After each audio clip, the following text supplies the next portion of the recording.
बहुत सारे पुरुषों और बहुत सारी महिलाओं का एक सवाल ये रहता है कि उनको कब रिलेशन प्लान करना चाहिए और किस पोजीशन में करना चाहिए। साथ ही साथ पोजीशन में रिलेशन प्लान करने के बाद जब रिलेशन हो जाता है उसके बाद किस करवट पे लेटना चाहिए ताकि उनका गर्भधारण इसी महीने सुनिश्चित हो सके।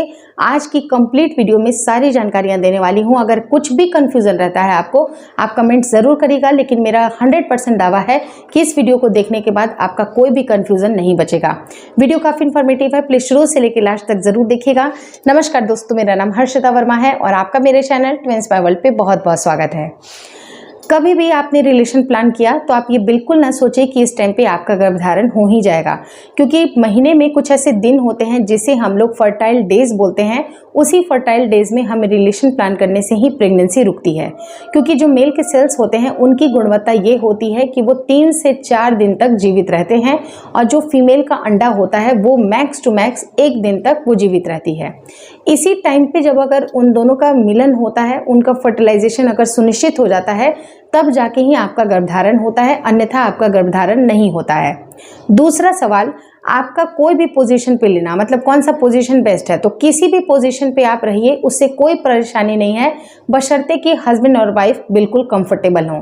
अगर हस्बैंड वाइफ बिल्कुल कंफर्टेबल हैं, कोई दिक्कतें नहीं हैं, आप अगर कंफर्टेबल हैं, आपकी लाइफ बिल्कुल अच्छी चल रही है, आप रिलेशन प्लान कर रहे हैं जिसमें कहीं पर भी कोई स्ट्रेस नहीं है, तो आप किसी भी पोजीशन को ट्राई कर ले, आपकी प्रेगनेंसी रुक सकती है।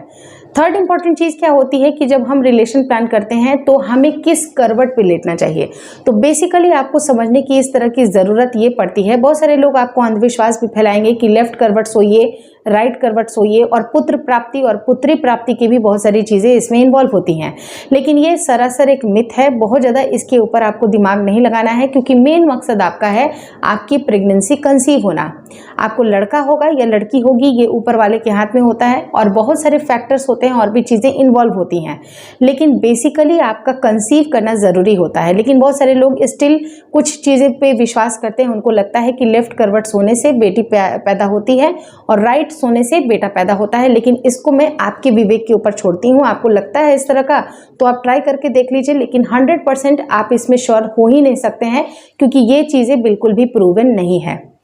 थर्ड इंपॉर्टेंट चीज़ क्या होती है कि जब भी हम रिलेशन प्लान करते हैं तो मेन फोकस क्या होता है कि जो मेल के सेल्स होते हैं वो जल्दी से जल्दी फैल्लोपियन ट्यूब तक आ जाएं। तो जल्दी से जल्दी पहुंचने के लिए जो महिलाएं, जो उनका डिस्चार्ज होता है, उनके जो म्यूकस डिस्चार्ज हो रहे हैं, उनका वहां पर प्रेजेंट होना, अगर वो प्रेजेंट होंगे, सही पीएच अगर मेंटेन होगी, तो जो मेल के सेल्स हैं उनको काफ़ी जल्दी आसानी मिलती है ताकि वो जल्दी से जल्दी अंदरूनी एरिया में पहुंच पाए। क्योंकि करोड़ों सेल्स होते हैं, लेकिन आपको विश्वास होगा ये जानकर कि सिर्फ 1000 से 2000 ही सेल ऐसे होते हैं जो कि यूट्राइन कैविटी में एंटर करते हैं।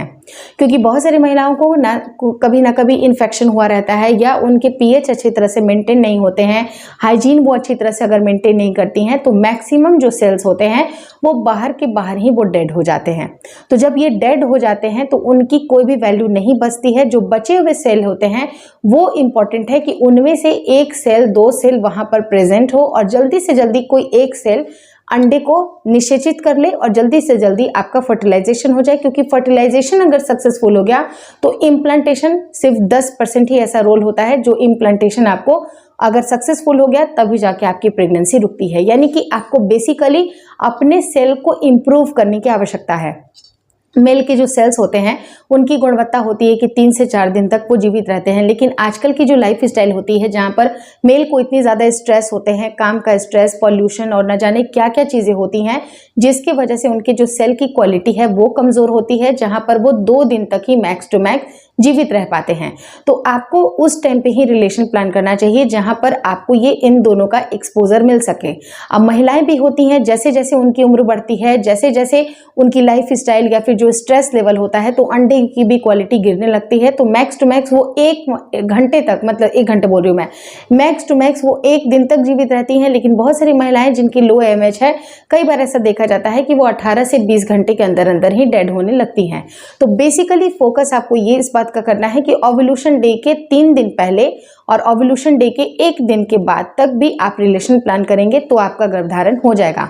लेकिन आपको बेसिकली इस बात का ध्यान रखना जरूरी है कि जब भी अगर आप रिलेशन प्लान करें, महिलाओं के म्यूकस वहां पर प्रेजेंट हो, प्रॉपर तरीके से अगर वो इन्वॉल्व होंगी, अगर वो स्ट्रेस फ्री रहेंगी, तो ज़्यादातर चांसेस ये बनेंगे कि उनको सही डिस्चार्ज आएगा। तो मेल के सेल को काफ़ी ज़्यादा आसानी मिलेगी कि वो जल्दी से जल्दी फैल्लोपियन ट्यूब तक पहुंचकर एग को फर्टिलाइज कर दें। और जहां तक करवट लेटने का सवाल है, वो मैंने आपके ऊपर छोड़ दिया, आपको जैसे कंफर्टेबल लगता है वैसे करिए, लेकिन बेसिकली रिलेशन के तुरंत बाद उठ करके वॉशरूम आपको नहीं जाना चाहिए। अगर आप वॉशरूम जाती हैं तो उनके एक्सपोजर थोड़ा सा और कम हो जाते हैं, तो एटलीस्ट आपको 15 से 20 minute leg up the wall position जरूर ट्राई करना चाहिए, जो कि आपको रिलेशन तुरंत बाद आपको करना चाहिए। और उस टाइम पे एक ऐसा टाइम माना जाता है कि ये ज़्यादा से ज़्यादा एक्सपोजर जो मेल के सेल्स होते हैं उनको मिल सके, और उसके बाद आप जाके हाइजीन को मेंटेन कर सकती हैं, जो आपकी मर्जी है, जो कि आपका नॉर्मल रूटीन है। इसमें कोई परेशानी की बात नहीं है, क्योंकि ये जो 15 से 20 मिनट का जो समय होता है वही इंपॉर्टेंट होता है। उसके बाद जो रेसिडुअल आपको जो दिख रहा है उसमें कोई भी सेल्स प्रेजेंट नहीं होते हैं, वो नॉर्मल होता है, उनका डिस्चार्ज होना नॉर्मल है।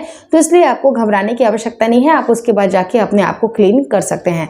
तो बेसिकली इसके बारे में मैंने आपको डिटेल नॉलेज बता दी। मुझे नहीं लगता है कि किसी तरह की कोई कंफ्यूजन बचेगी, लेकिन स्टिल आपकी मैं दोस्त हूँ, आप मुझे कमेंट करके ज़रूर बताइएगा कि कुछ अगर मन में क्वेरी रहती है, कुछ अगर डाउटफुल, अगर आपका मन कुछ पूछने के लिए चाह रहा है, तो आप एक बार कमेंट करिए। इसके ऊपर और भी ज़्यादा डिटेल में आपके क्वेश्चंस का आंसर लेते हुए मैं वीडियोस बना दूंगी। तो होपफुली आपको ये वीडियो अच्छी लगी होगी।